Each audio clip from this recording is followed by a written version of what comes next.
Good morning. Good morning to you guys. Come on in real quick.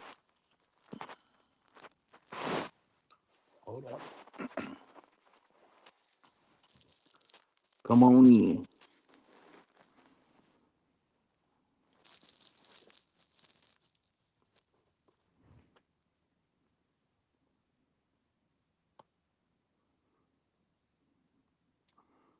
Come on in.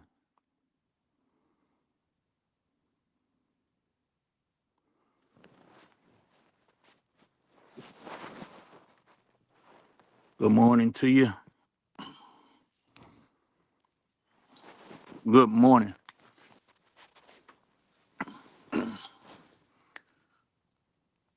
Good morning to you guys. Good morning. Good morning. Oh, my bad. Hold on.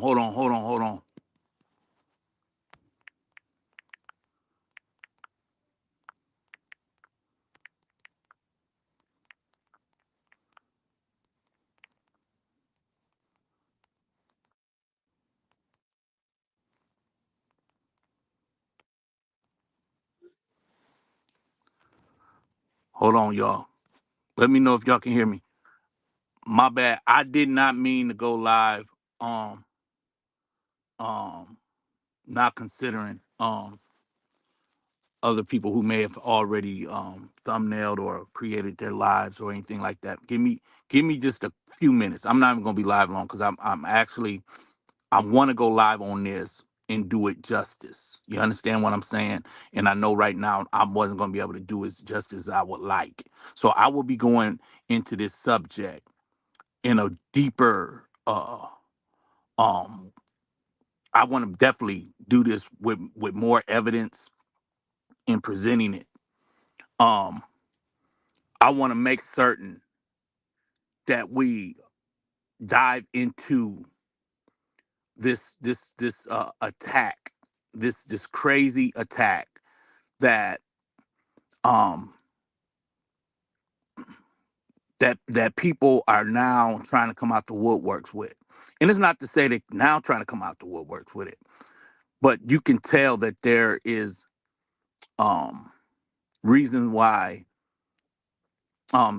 these people are trying to corroborate stories and make certain, and they're trying to line them up where there's so many inconsistencies of what they're talking about. Now, I want to be very real quick with this. I want to make some sense of this. Um, Royce is on a mission. I did not even know that this woman has been charged with child neglect. Um, I heard Alexis live and said something about it. I said, well, let me YouTube something like that. I ain't going in the background. I'm not digging nobody background. And then sure enough, the video pops up, says she was arrested in 2022. This is 2 years after the quarantine of child neglect. And I posted it on my community wall. I said, oh my God.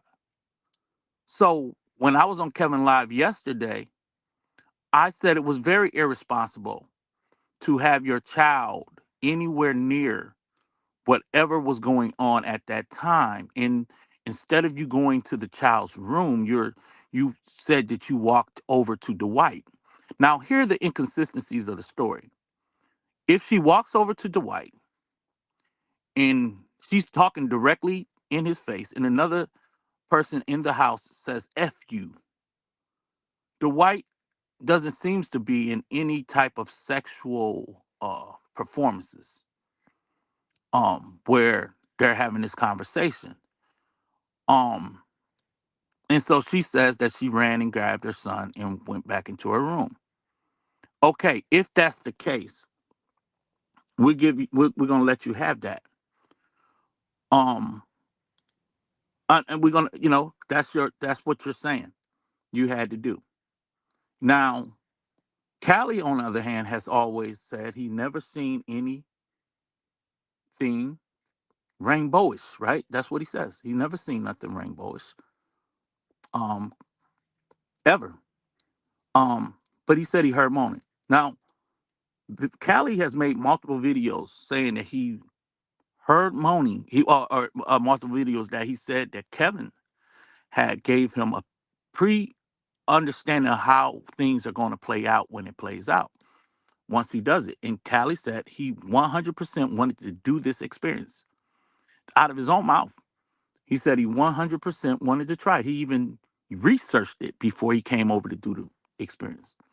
Um, he had his wife drop him off, and also he had a way back home where she's supposed to come back and pick him up. So there was never going to be a time where he did not have a way in or out, right?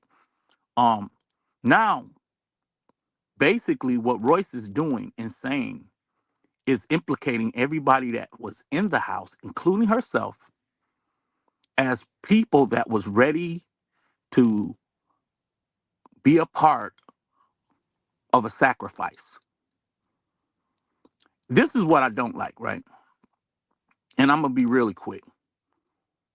I don't like people to put false stigmas on people, especially a different group, when it's convenient to do so.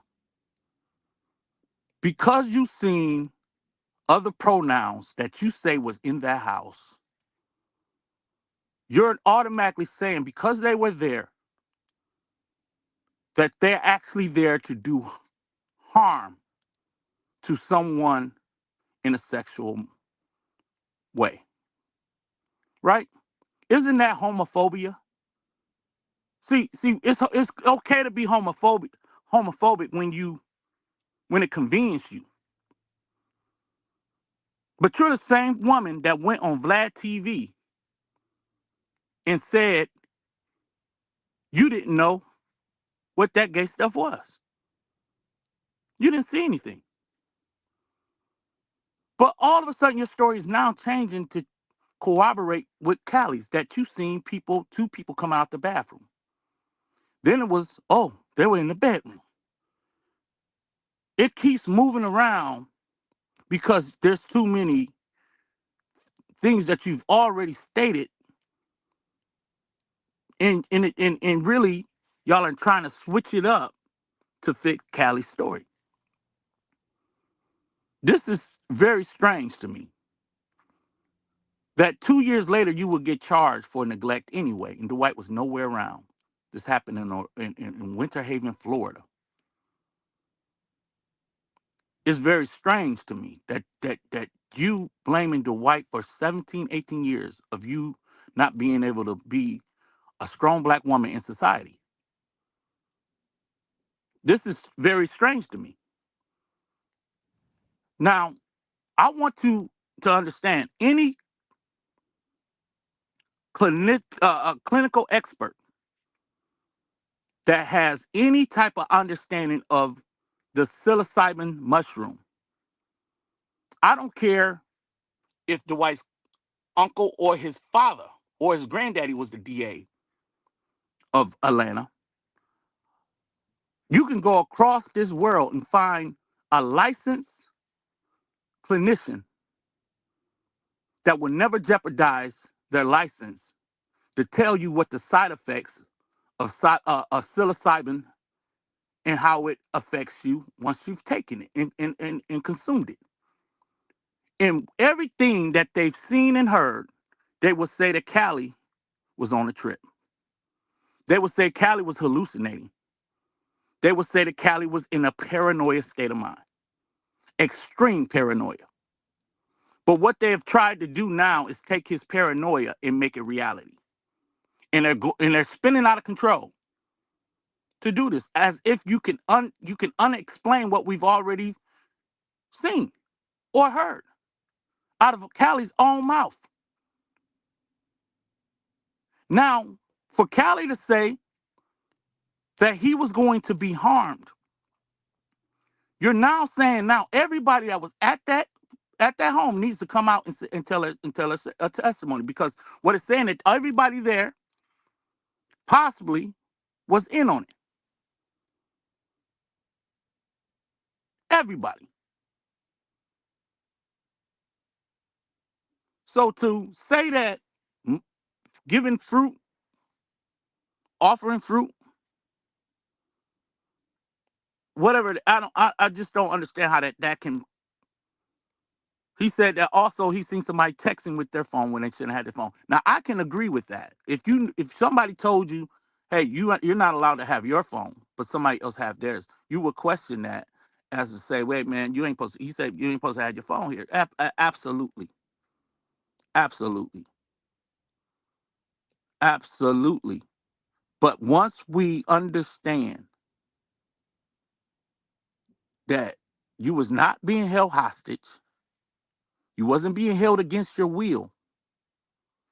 You had a ride coming to pick you up, but it's just like if somebody left your house intoxicated and you want them to be okay. You want their Uber to come. You're not trying to let them leave and just roam into the neighborhood, especially after leaving your house drinking. Because guess what? If something happened to somebody that just left your house, and the last place that he was seen was at your house, possibly everybody's going to jail until somebody confess. So if something would have left happened to Cali, they would have all went down for whatever happened to him. So I just want to make this make sense, and I'm going to tell you, I'm going to be breaking some of this stuff down. I'm gonna try to be as non-biased I possibly can, but I'm going to dive into this because it's crazy to me, and I understand people can possibly not like Kevin, and they have every right not to. They can probably, they had their experiences with him. I didn't. So they have every right to say, hey, this is what I didn't like about him. I had a problem with this. But at the end of the day, you can't create lies that you just want to say out your mouth and make it make sense. It just doesn't. So we have to understand these, y'all. So I will be diving into this a little deeper, and we're gonna walk through this. And I'm going to find a way to make it make sense. Now, what is crazy to me is when people say people rather uh, entertain the lies versus the truth because the lies are more entertaining. Well, we know that there's some family members who are very much uh, prepared to come out and talk about Callie's situation where he got shot by the little brother who shot him. And I'm gonna say this real quick. There's three different stories about that. Callie says he never got shot because of it. Then they said the girl was grown. He said that he never got shot. Now I'm gonna run this past you. Y'all can give me 5 minutes, and I'm in my life. He said that he didn't get shot for being inappropriate with a girl. Then the story comes out where he gets the baby mama to come on his platform. Her story is different than Callie's, right? Then Callie's story changed in the midst twice. So he says, first, I didn't get shot because of that. But then he says, she lied on me. She lied on me. And he was trying to protect his family. She lied on Callie, right? And the young man that shot him said that he was doing some harm to his sister.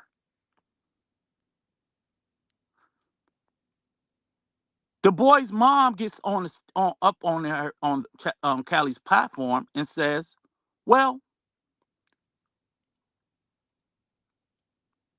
her son shot Callie because someone told him that Cali was beating on his mama. There goes the third story. Now, I think both situations are true. I think Cali inappropriately touched that his sister and possibly was beating on his mama. Why do I believe that? Because Cali also told a story about beating on a baby mama until she was unrecognizable. Now, the mother calls 911 to get her daughter arrested. Think about this. She calls 911 to get her daughter arrested. Understand what's happening here. You call 911 to get your daughter arrested, but when the cop shows up, they arrested you because you had an open warrant. When the cop showed up, you the one that got put in the paddy wagon. And this is a real story. Now, Cali confesses that he also got arrested. Now, I want you to understand this. Before I go any further, and as I end my life, I want you to understand this arrest right here because it doesn't make sense to me.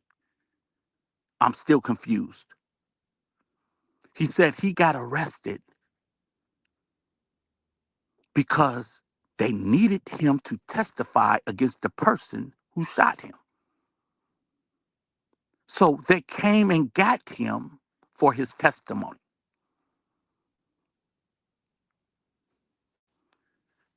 They came and got him for his testimony. Now, check this part out, and I'm going to end the live. The young boy that shot him is in jail too because he went to protect his sister. Now, all three of these people are in jail with three different stories.